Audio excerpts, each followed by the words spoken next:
विषय रखा। और मुझे लगता है बजट के बारे में मैं एक छोटी सी कहानी आप सबके सामने प्रस्तुत करना चाहूंगा। एक बार शाम को एक पिता अपने घर में वापस लौट रहा था। और जैसे ही वो लौट रहा था तो उसने अपनी बालकनी में देखा कि उसके बच्चा और बच्ची दोनों उनका इंतजार कर रहे हैं। और जैसे ही वो डोर के पास पहुंचते हैं तो उनके बच्चे और बच्ची उसका स्वागत करते हैं और उनका बैग लेकर बच्चा उनको अंदर आने के लिए निवेदन करता है। जैसे ही वो कुर्सी पे बैठते हैं तो उनकी मिसेस उनके लिए गरम गरम चाय लेके आती हैं। और उनकी बच्ची बोलती, मम्मी अभी चाय मत दीजिए, पहले पापा को पानी दीजिए, पापा बिस्किट भी हैं साथ में। पापा समझ जाते हैं कि आज बजट का दिन है और ऑफिस में सैलरी बढ़ाने के बारे में डिस्कस होता है और पेमेंट बढ़ाने के बारे में डिस्कस होता है। फिर बच्चा अचानक बोलता है, पापा पिछली बार आपने बाइक नहीं लाई थी, इस बार मुझे बाइक लाना आपने प्रॉमिस किया था। पिता चुप रहते हैं।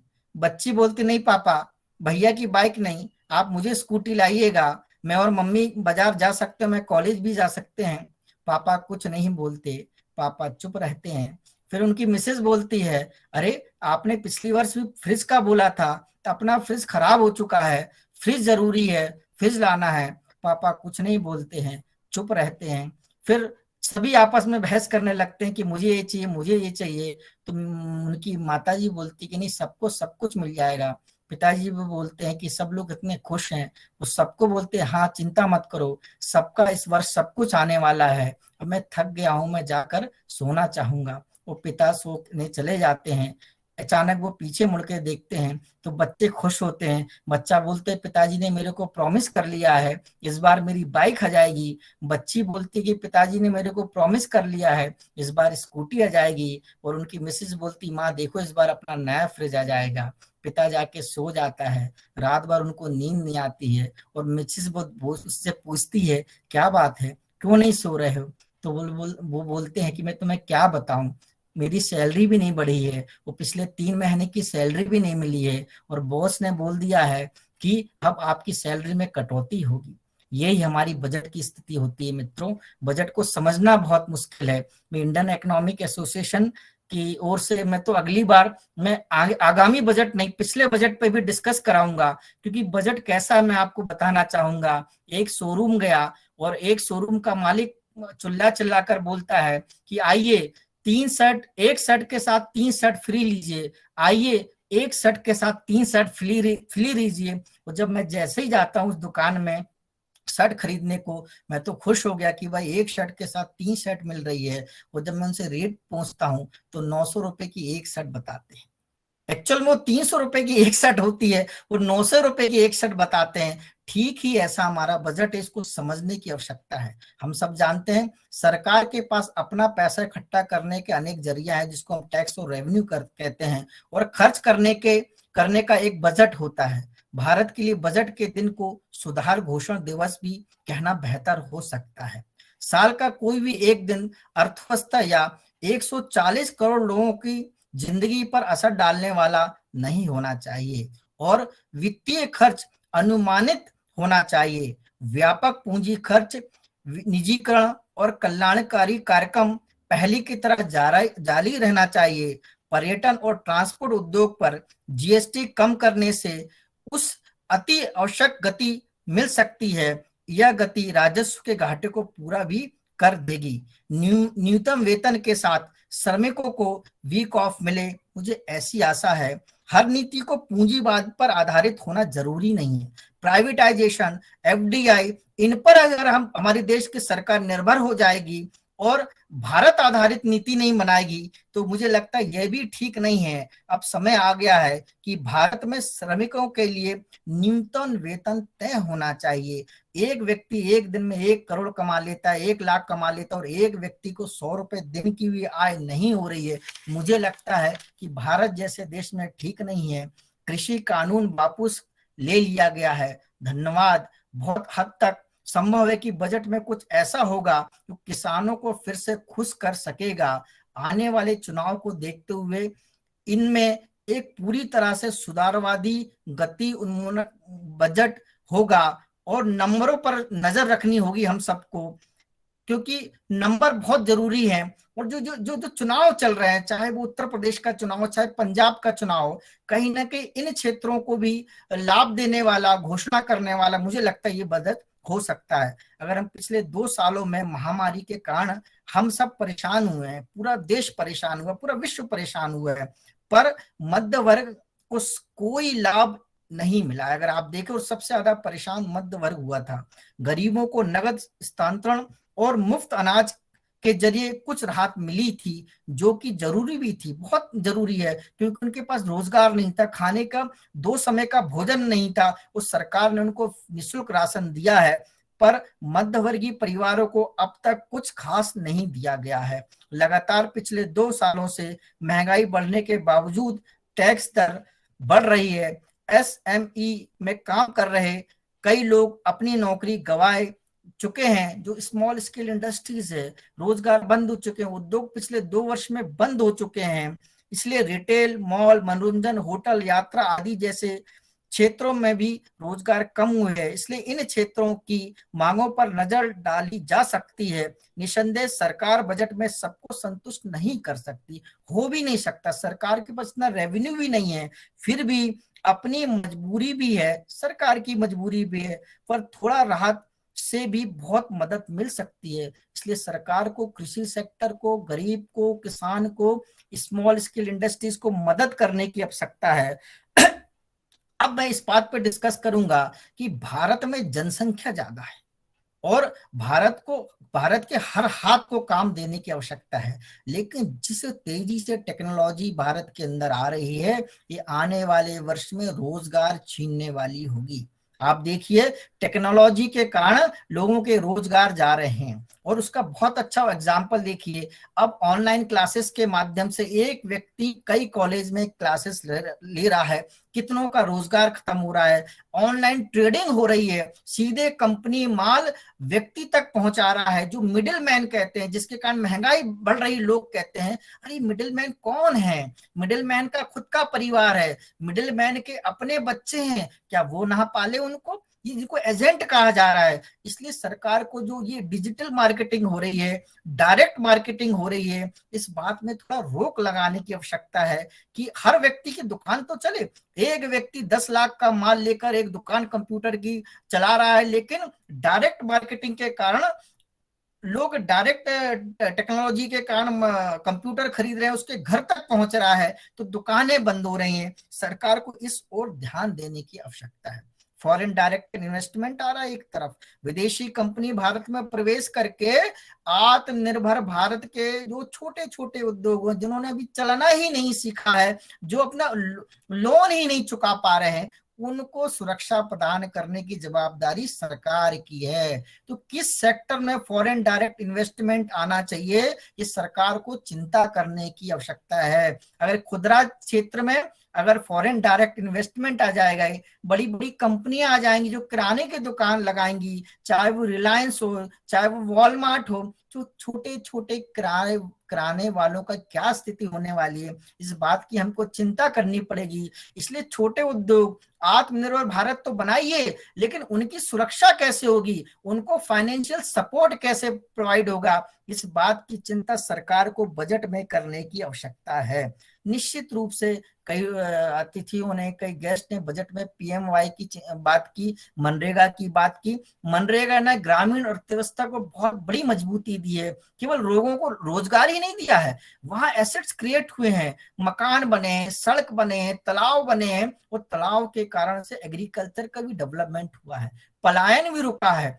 कैसे पलायन रुका है? अब लोग अपने गांव में काम कर रहे हैं, उनको 100 दिन का रोजगार मिल रहा है, साथ ही वह दूसरे कामों भी कर रहे हैं, कृषि की पैदावार भी बढ़ रही है, और अपने बच्चों को एजुकेशन भी दे रहे हैं। इसलिए मनरेगा जैसी योजनाओं को और अधिक बढ़ाना चाहिए। मनरेगा में जो ग्राम रोजगार सहायक कर रहे हैं, केवल 9,000 की मासिक सैलरी में काम करते हैं, प्रतिदिन 100 से 200 रुपए का पेट्रोल फूक देते हैं। वो, उनके पास टेक्नोलॉजी नहीं है, उनके पास कंप्यूटर नहीं है, उनको विशेष सहयोग करने की आवश्यकता है। जिस तरह हमारी आशा बहनों ने, आशा कार्यकर्ताओं ने कोविड को गांव गांव तक नहीं पहुंचने दिया, अपनी जान हथेली के रखकर कोविड के खिलाफ लड़ी है, लोगों की सेवा की है, उनकी वेतन वृद्धि भी मुझे लगता है सरकार को इस बजट में करना चाहिए।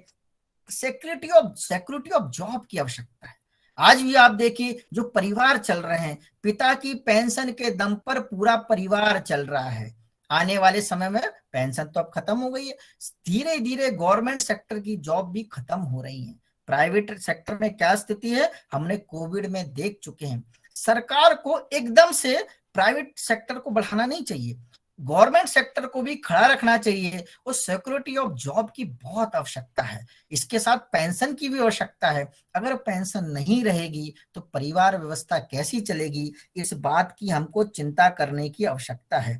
मुझे लगता है न्यू एजुकेशन पॉलिसी का हम सब स्वागत करते हैं, अच्छी पॉलिसी आई है और एजुकेशन को बढ़ाने वाली है, भारत में आत्मनिर्भर मजबूत करने वाली है। लेकिन हमको इस बात की भी चिंता करनी पड़ेगी कि हायर एजुकेशन की स्थिति क्या है, विश्वविद्यालयों की स्थिति क्या है।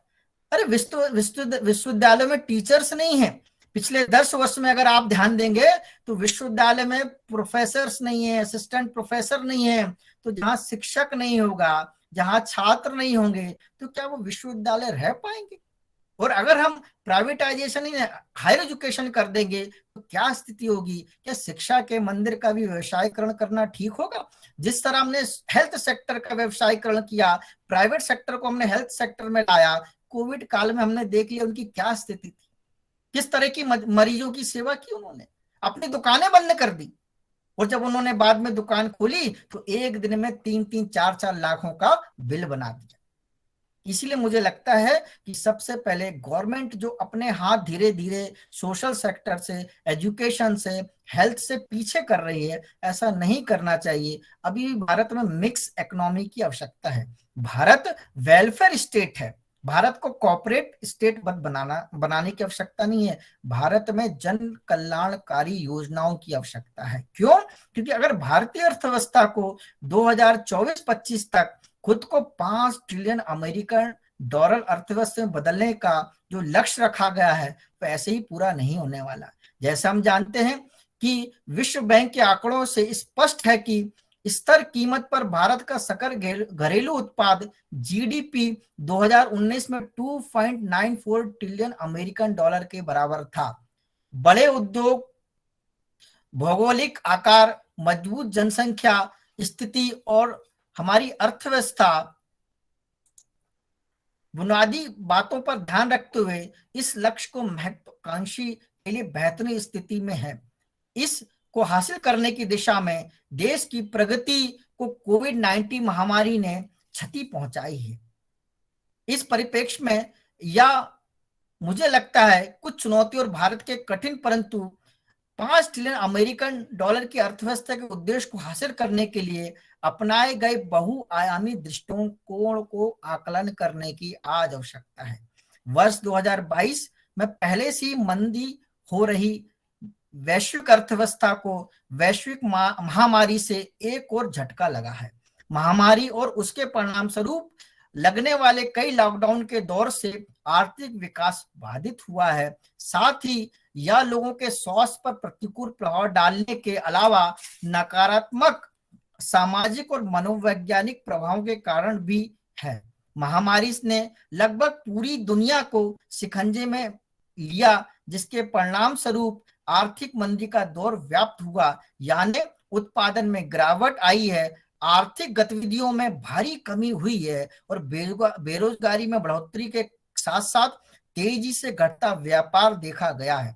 इस प्रकार भारतीय अर्थव्यवस्था का निर्धारित मार्ग पर आगे बढ़ना महामारी के तेजी से फैलने के कारण अधिक चुनौतीपूर्ण हो गया है। बजट के में मुख्य जोर मौजूद आधारभूत संरचना को विकसित करने और संबंधित क्षेत्रों में कर्ज और निवेश की सुविधा बढ़ाने पर बजट में जोर देना होगा। कृषि क्षेत्र में आधारभूत संरचना की भूमिका बेहद अहम है और इसके जरिए उत्पादन में बढ़ोतरी की रफ्तार तेज की जा सकती है। ज्यादा बेहतर सिंचाई प्रणाली से जल संरक्षण को बढ़ावा मिलता है। जल एक बेहद अहम प्राकृतिक संसाधन है। इसका संरक्षण न सिर्फ कृषि क्षेत्र के लिए बल्कि पूरे देश के लिए महत्वपूर्ण है। कृषि में निवेश की दिशा में एक और महत्वपूर्ण कदम उठाने की आज आवश्यकता है।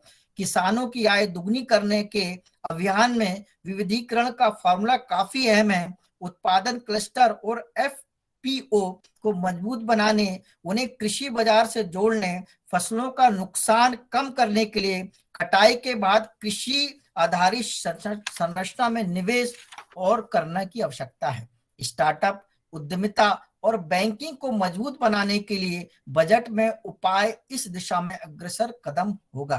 बैंकिंग क्षेत्र को अर्थव्यवस्था की रीढ़ माना जाता है, इसलिए बजट में बैंकिंग क्षेत्र को मजबूत बनाने से अर्थव्यवस्था स्वयं ही मजबूत हो जाएगी। हमारे देश में एक बड़ी आबादी युवा की है, जिनके कई अनुभव है, हुनर उनके पास है, लेकिन जानकारी के अभाव में बेरोजगार हैं। इसलिए देश में स्टार्टअप इंडिया योजना शुरू की गई, जिसका मकसद युवाओं को रोजगार मुहिम कराना और रोजगार सृजन के अवसर पैदा करना है। इस योजना के तहत युवाओं के मार्गदर्शन और वित्तीय सहायता उपलब्ध कराई जाती है, जहां स्टार्टअप स्वरोजगार शुरू करने और दूसरों को रोजगार मुहैया कराने का एक महत्वपूर्ण जरिया है। स्वाभाविक रूप से अगर लोग आत्मनिर्भर होंगे तो देश में समावेशी सस्टेनेबल विकास को सुनिश्चित करना आसान होगा। बजट में सरकार को ढांचागत सुविधाओं को बढ़ाने,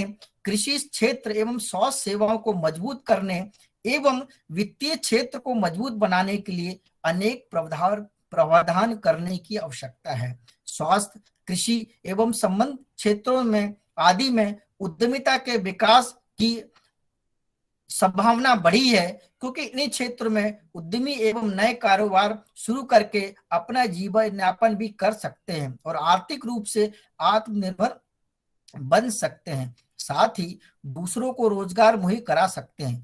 इस राह में आने वाली पूंजी की कमी को प्रधानमंत्री मुद्रा योजना की मदद से दूर की जा सकती है। भारतीय अर्थव्यवस्था के सम्मक जो संकट आया था, यानी 1991 की मैं बात करता हूं, विदेशी मुद्रा भंडार संकट और 2008 के वैश्विक आर्थिक संकट के विपरीत वर्तमान आर्थिक संकट का कारण स्वास्थ्य संकट है। इससे वित्तीय संपदा और आर्थिक कल्याण के बीच संबंधों का प्रकट करना है। इसके लिए हमको सुधारवाद नीति की और आवश्यकता होगी। 5 ट्रिलियन अमेरिकन डॉलर अर्थव्यवस्था प्राप्त करने का कार्य बहुत ही चुनौतीपूर्ण है, लेकिन ये संभव है। यह निश्चित रूप से कठिन काम है, लेकिन बहुत आसान भी है, क्योंकि भारत युवा देश है और युवा के पास शक्ति है कुछ करने की। विशेष रूप से यह कहते हुए कि इस जो उपलब्धता है के लिए हमको 2 घटक, अर्थात सबसे पहले महामारी के गंभीर जो परिणाम है उससे हमको उबरना होगा, दूसरी ओर विकास के मार्ग को अपनाना होगा, और ये तेजी से अपनाने की आज आवश्यकता है। हमको महात्मा गांधी की ओर ध्यान देना पड़ेगा। राष्ट्रपति महात्मा गांधी मानते थे कि जब तक भारत के लाखों गांव स्वतंत्र, शक्तिशाली और स्वावलंबी नहीं बनेंगे, तब तक देश का भविष्य उज्जवल नहीं हो सकता। ग्रामीण क्षेत्रों में निवेश, आर्थिक गतिविधियों के विस्तार के साथ रोजगार के मौकों सुलभ करने की आवश्यकता है। रोजगार के क्षेत्र को बढ़ाने की आवश्यकता है। कृषि आधारित उद्योगों को बढ़ाने की आवश्यकता है। इससे ग्रामीण अर्थव्यवस्था को बहुत तेजी से गति मिलेगी और शहरी अर्थव्यवस्था भी मजबूत होगी। भारत को एक जन आंदोलन बनाने की आवश्यकता है। भारत में पारंपरिक चिकित्सा, विशेष रूप से आयुर्वेद और योग का संबंध बहुत पुराना रहा है और बहुत ही पुराना इतिहास रहा है। हालांकि आयुषी को आजादी के बाद वांछित मान्यता नहीं मिल पाई है, उस तेजी से स्वदेशी चिकित्सा व्यवस्था का विस्तार नहीं हो पाया है, लेकिन केंद्र सरकार को इस ओर विशेष ध्यान देने की आवश्यकता है। केंद्र सरकार पोषण के क्षेत्र में कई कार्यक्रम को मजबूती से लागू करना होगा, जिसमें राज्यों के साथ साझेदारी और बढ़ाने की आवश्यकता है, मजबूत बनाने की आवश्यकता है। इसमें पोषण अभियान, बाल विकास योजना, एनीमिया मुक्त भारत के लिए ग्रह आधारित देखभाल, अनेक योजनाएं ऐसी हैं जिसमें रोटा वायरस वैक्सीन शामिल है। स्वास्थ्य के लिए पर्याप्त मात्रा में सुरक्षित पेयजल की भी बहुत अति आवश्यकता है, लोगों के घर घर तक पहुंचे, जैसे कि उपयुक्त सीवेज निपटाने, जो गंदगी है, जो स्वच्छता कार्यक्रम चला है तक पहुंचना बहुत जरूरी है, और ये गंदगी को मिटाने की बहुत अति आवश्यकता है। अच्छे स्वच्छता आदतों के साथ जुड़े यह दो तत्व हमको रोग मुक्त करेंगे और मृत्यु दर को भी कम करने में महत्वपूर्ण भूमिका निभाना है। हालांकि भारत ने अपने नागरिकों के लिए अच्छा पेयजल और स्वच्छता, अच्छे स्वास्थ्य तक पहुंचना सुनिश्चित करने के लिए काफी प्रगति की है,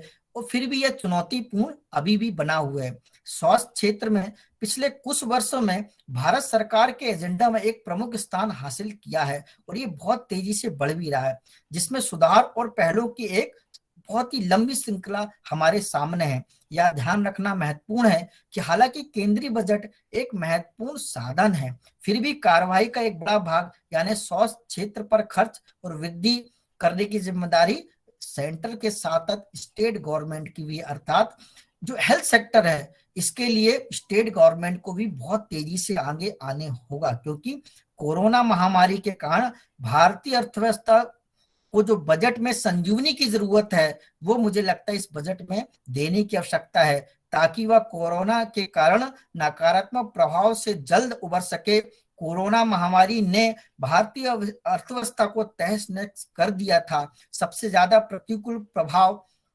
पर्यटन, होटल, निर्माण, लघु उद्योग आदि पर पड़ा। बड़ी संख्या में कारोबार खत्म हुआ, लोग बेरोजगार हुए। बजट पर रोजगार सृजन और अर्थव्यवस्था को मजबूत बनाने का बहुत बड़ा योगदान करने की आवश्यकता है। सरकार को रोजगार की ओर विशेष ध्यान देने की आवश्यकता है। कृषि आधारित उद्योगों को पुनः खड़े करने की आवश्यकता है, इसलिए बजट में कई सुधार करने की आवश्यकता मुझे लगता है। आधारभूत ढांचा और विकास, ग्रामीण विकास को बहुत जरूरी है देखना। इसके लिए कमजोरी जो ग्रामीण विकास क्षेत्र में उसको दूर करने की आवश्यकता है, जैसे हमारे सभी लोगों ने बताया कि हेल्थ सेक्टर को और मजबूत करने की आवश्यकता है। ग्रामीण क्षेत्र में सबसे अच्छी उपलब्धि पिछले 2-3 वर्षों में थी आवास योजना।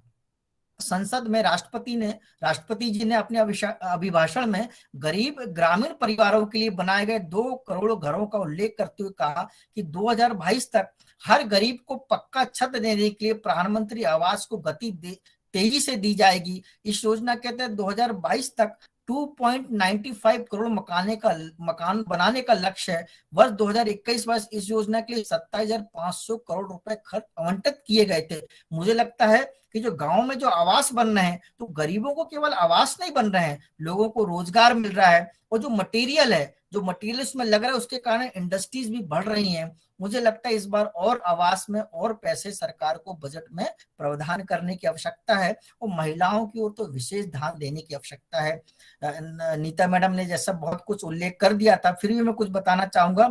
घर से बाहर महिलाओं की भूमिका देश के सामाजिक और आर्थिक जीवन का महत्वपूर्ण पहलू बन गई है, और इस नए दशक में और भी अधिक अहम हो जाएगी। महिला दुनिया में, खास तौर पर भारत में सतत विकास के लिए आर्थिक, सामाजिक और पर्यावरण संबंध बदलाव का लक्ष्य हासिल करने में महत्वपूर्ण भूमिका निभा सकती हैं। लेकिन स्वास्थ्य देखभाल, शिक्षा और आर्थिक संसाधनों तक सीमित पहुंच जैसी बाधाएं उनके सपने को साकार करने के मार्ग में बाधाएं उत्पन्न कर रही हैं। और कोविड-19 महामारी ने इस स्थिति को और भी गंभीर बना दिया है। इसलिए महिलाओं की शिक्षा और ट्रेनिंग पर अधिक जोर देना होगा और बजट में विशेष प्रावधान करना होगा, ताकि महिला भी पुरुष के साथ कंधा से कंधा मिलाकर आगे बढ़ सके। और सबसे बड़ी आवश्यकता महिलाओं में आत्मनिर्भरता की लाने की आवश्यकता है। केंद्रीय बजट में विभिन्न क्षेत्रों में और योजनाओं में प्रस्तावित पहलों और निवेश से करोड़ों महिलाओं के जीवन में एक नई दिशा आ सकती है।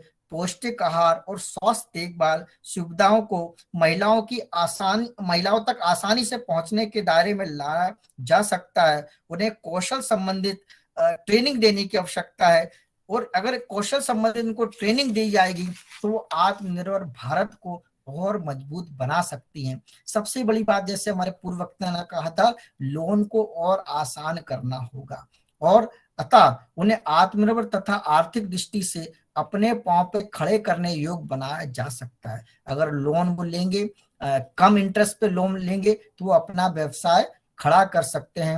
और जैसे हमारे पूर्व मित्रों ने बताया था कि जो टैक्स है, जो उसका इंटरेस्ट, उसको 3 से 4 5 साल तो उनको सहयोग करने की आवश्यकता है।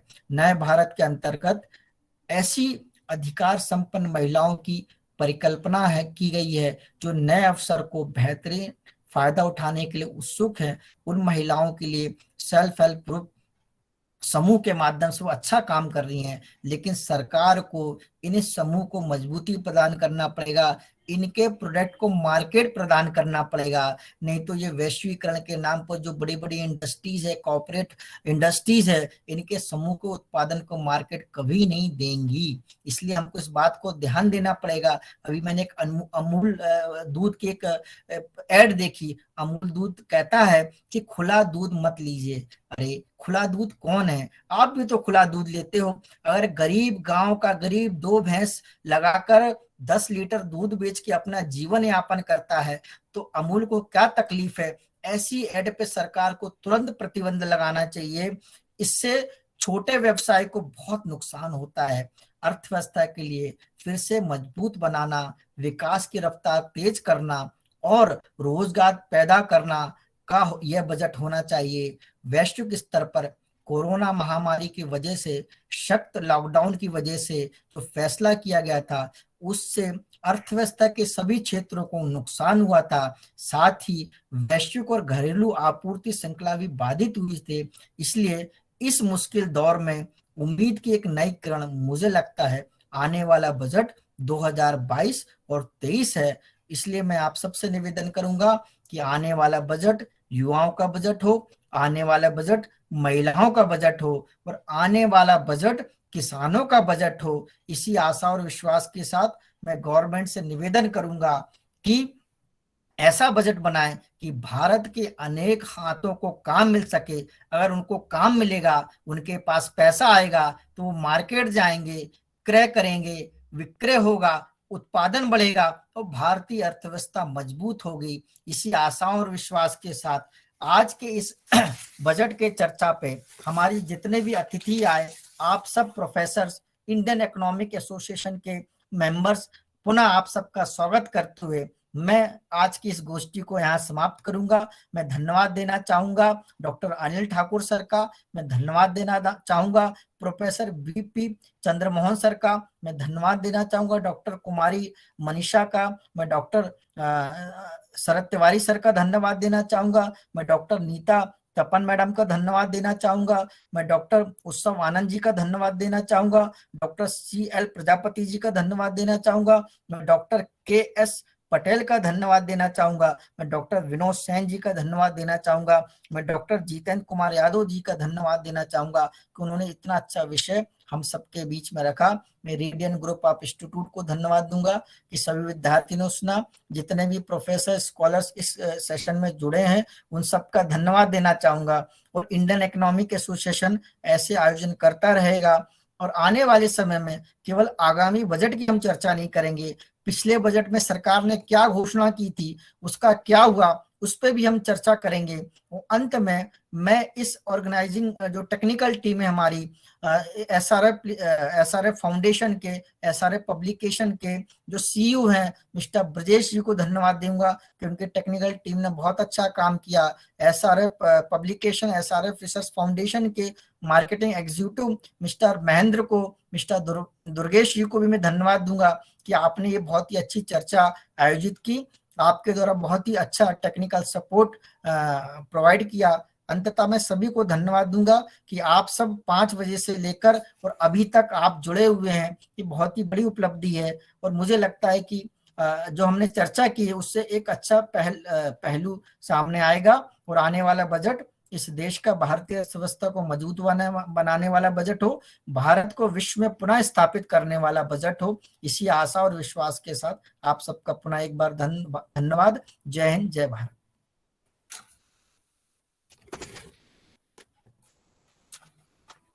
इसमें हमने अटेंडेंस लिंक भेजी हुई है, सभी लोग उसको फिल कर देंगे। आपके सर्टिफिकेट 1 या 2 दिन में ऑनलाइन आपको पहुंच जाएंगे। Please fill the attendance sheet. Thank you very much. We end this session. Thank you.